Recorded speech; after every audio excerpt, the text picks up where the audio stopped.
So I saw an interview that Penna did today, and it was like 2.5 minutes long, like part of the interview. And you can just tell from the second he starts talking, he just doesn't believe a word he's saying. So then he goes into this interview, and he's like, I wasn't impressed by Gordon's performance against Pedro. And so people are just like right there, like commenting, like, what do you mean you weren't impressed? Like, he literally just controlled him effortlessly for 25 minutes without him hitting a single offensive move, and tried to hit a fake submission on him. When he realized he couldn't hit it, he just said, okay, I'm just going to take his back and then finish him with something else. Like, what are you not impressed by? So people, of course, are just instantly ripping him in the comments. So then Felipe goes on to tell the camera why he wasn't impressed by my performance and how he would have been impressed had the match gone this way. And he's like, oh, Pedro's not known for a bottom player. He's not supposed to have a good guard. First of all, Pedro's your student, and you're known as a guard player. So that means that you have zero ability to translate your knowledge to other people, because Pedro is your student, and he can't play guard. Your words, he can't play guard. And you're known as a bottom guard player. So him saying that he can't play guard is just a slight on you and your ability to transfer information from yourself to your students. That's besides the point. So he's like, oh yeah, he's not known as a guard player, so, it wasn't really impressive that Gordon passed his guard and held him down. He's like, we didn't really get to see Pedro play on top, and so, I wasn't really impressed that he was able to hold him down once he got on top and pressured him and passed his guard. And I'm just thinking to myself, Felipe, you're so stupid. You didn't even think about this before you opened your mouth.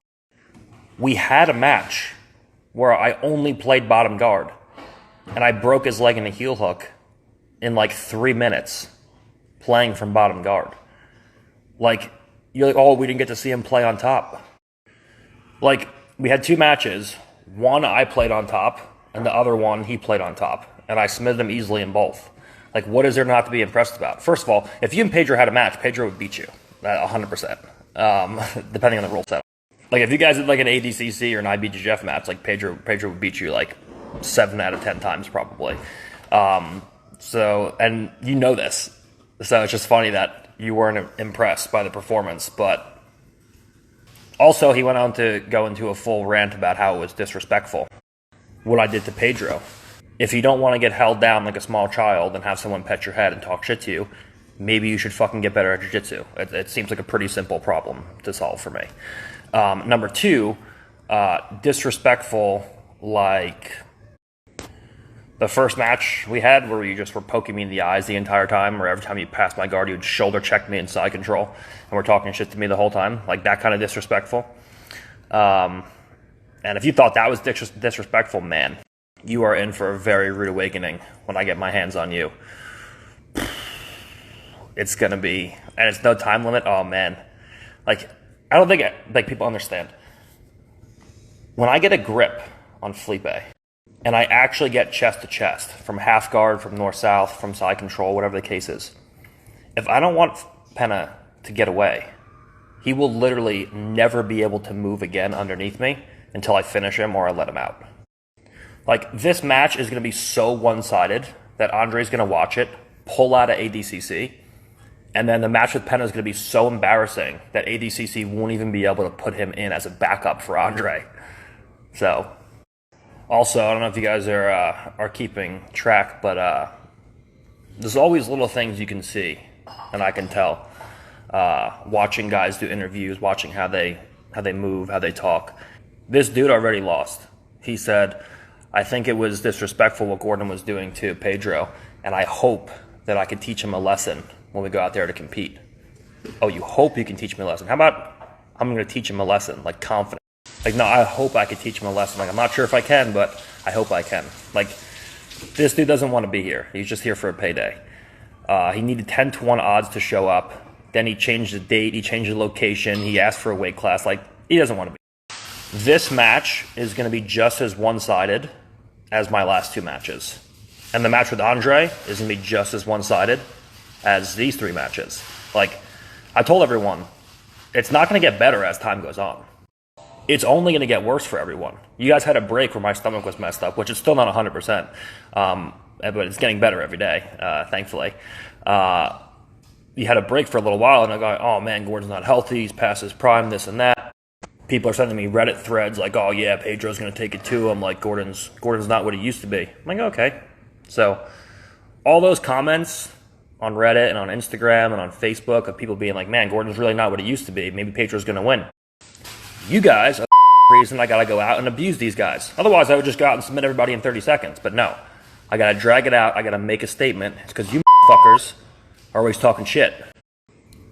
And like, also, what do you guys want me to do? Go out and finish people in 30 seconds? Like, I do that, you guys talk shit. They're like, oh man, Gordon just caught him. He just caught him. So now I got to go out there. I got to dominate the guy for 10 to 15, 20 minutes. That he's not fucking better than me in any position, anywhere in the sport. So I go out and I positionally dominate first because everyone thinks I just do leg locks and back attacks still. So I show my pinning dominance. Go out, have some fun, and then when I'm ready, I finish the guy. And on top of that, like, I got DVDs to promote. That's really why I do these matches. I'm trying to make money with some sales. And the DVDs, I mean, the instructionals make me way more money than competing. I just compete to market the instructionals. So if I have 15 minutes competing where I just repeatedly pass half guard or mount guys or take their backs, it's all just marketing for instructionals. That's really why I do it.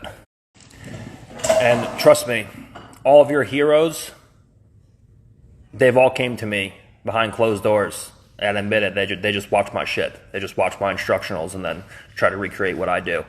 Not going to call anybody out here, but... And I don't have anything bad to say about that. You want to learn good jiu-jitsu, you should be watching me. But understand, when these guys want to get good, they want to learn new jiu-jitsu, all these guys who I'm competing against, they all look up to me. They all watch me.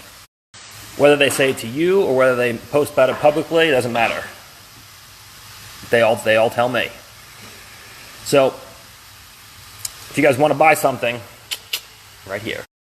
And to be honest, I beat these guys because I just simply know more than them. The only way that anyone can make it competitive is by playing stupid tactical games where they just stall the whole match, and then the second I get a hold of them, I just instantly finish. But a lot of these guys, you look objectively at their jiu-jitsu, and it's just atrocious. And it's going to be a long time before anybody hits the same technical and tactical level that I'm at. It's going to be probably about 20 years, to be honest. So, hate to say it, you guys are stuck with me.